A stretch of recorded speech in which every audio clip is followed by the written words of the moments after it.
intentions, things of that nature.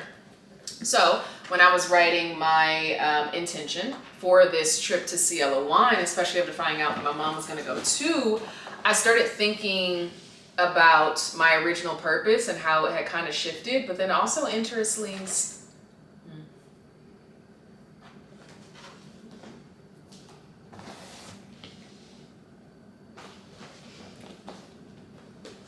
so what's actually interesting is I originally planned on going to Cielo Wines solo. It was a solo adventure for me. It was just something I was gonna do because I was craving a getaway, but also like couldn't take the time off work that I needed for a big trip. And I texted my mom, low-key bragging, telling her, oh, I'm gonna go check out this winery in Malibu. And she hit me up the next day and she was like, can you buy me a ticket too? Of course I did. So now we're taking this adventure together. And when it came time for me to set my intention for this trip, I had to think about it for a little bit because I had become so accustomed to setting intentions for myself, giving myself what I need for solo adventures. And this is the first time where I'm attempting to merge that solo fulfillment, that focus on self with community.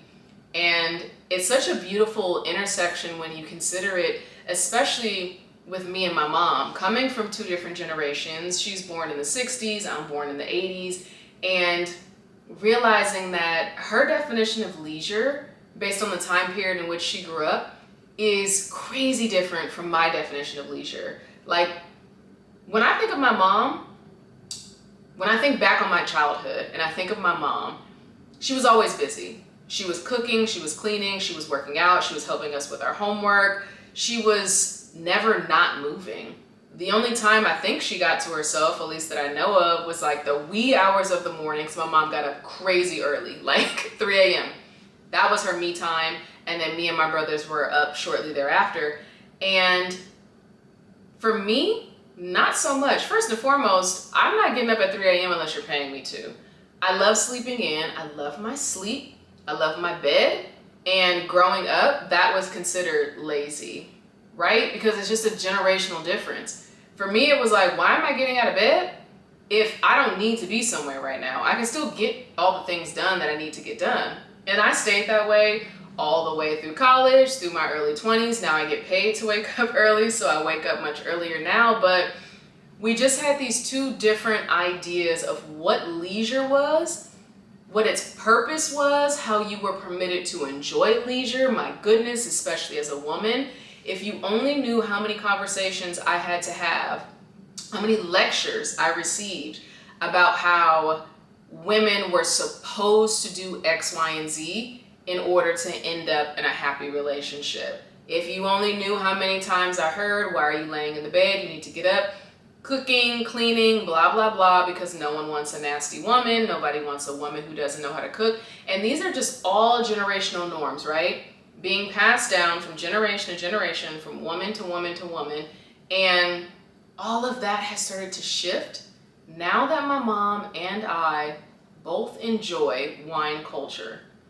It is a time when she and I come together, just me and her. And when I say I am giddy, days before, we're not even there yet. Today is Wednesday. We're not going till Saturday. And I am already like, what am I going to wear? Mom, what time are you going to get here? Should we make our own picnic basket? Should we buy one? It's this beautiful time that we know, no matter who else is there, it's the two of us. It's our laughter, it's our conversation, it's the sipping, it's the swirling, it's the environment and the atmosphere that we're in, and it's done to restore us. We have so much fun together. We replenish each other's spirits. And the whole purpose for me wanting to go as a solo trip was to do just that. It's my time to self. It's my time to give myself what it is I think I need in that moment. And it has been such this beautiful journey, realizing that I can do those same things in the company of my mom. And it becomes so much more than just a mommy-daughter date. It becomes so much more than my mom and I went to this place and we had a great time. It's more about how are me and my mom together, these two different generations, redefining what leisure looks like as we're exchanging stories across generations and then building, right, from those stories, our own definition of what it is to enjoy leisure and what that purpose is and what it looks like. And we are so present and so grounded in those moments. And it fills me up with so much joy because I have so many nieces and I'm just like, man, when they turn 21 and they're able to come on these journeys with us, imagine how freaking beautiful that is going to be. When I have my mom, myself, and this younger generation all communing together for the purpose of leisure and self-fulfillment. That is freaking beautiful. We don't see those stories too often. We don't hear those stories too often. And yes, I'm going to say it, especially for Black women, because leisure for us is something that we are still fighting for. And so what I have come to appreciate most about wine culture is that it gives us permission to do that. It gives us permission to explore that feeling of leisure and self-care. Whether it's curated or spontaneous, it doesn't matter.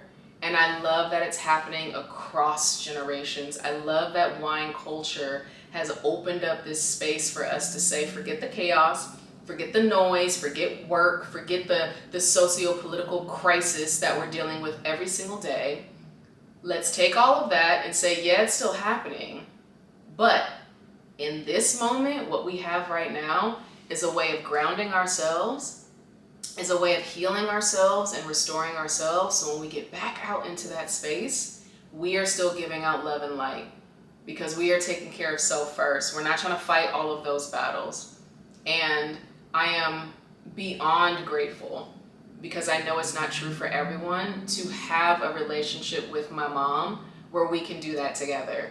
I have spoken to so many Black women that say, I wish I had that relationship with my mom. I wish I could have those conversations with my mom, but for whatever reason, it just doesn't happen. And it brings me to a place of absolute gratitude to realize how special that relationship is between me and my mom, and how beautiful it is that we get to share these moments together and that we get to build and grow together through something that we have both come to love, which is wine culture. I say all that to say, I am praying that more women, Black women, get to experience this shift as well. And sometimes I rope in my bestie and her mom too, because I love expanding that communal moment in that community. And yeah, I hope to see it more often. I hope to hear about it more often. I hope that it becomes more normal, I guess I should say. I hate the word normal, but for lack of better terms, I hope it becomes the norm. I hope wine culture continues to provide us what we need as human beings to sit in these spaces and sip a nice glass of red, because you guys know I love a Pinot Noir, and build these new grounding rituals together that help us survive the chaos. Yeah, that's where I'm at right now. Love you guys. Next time, cheers.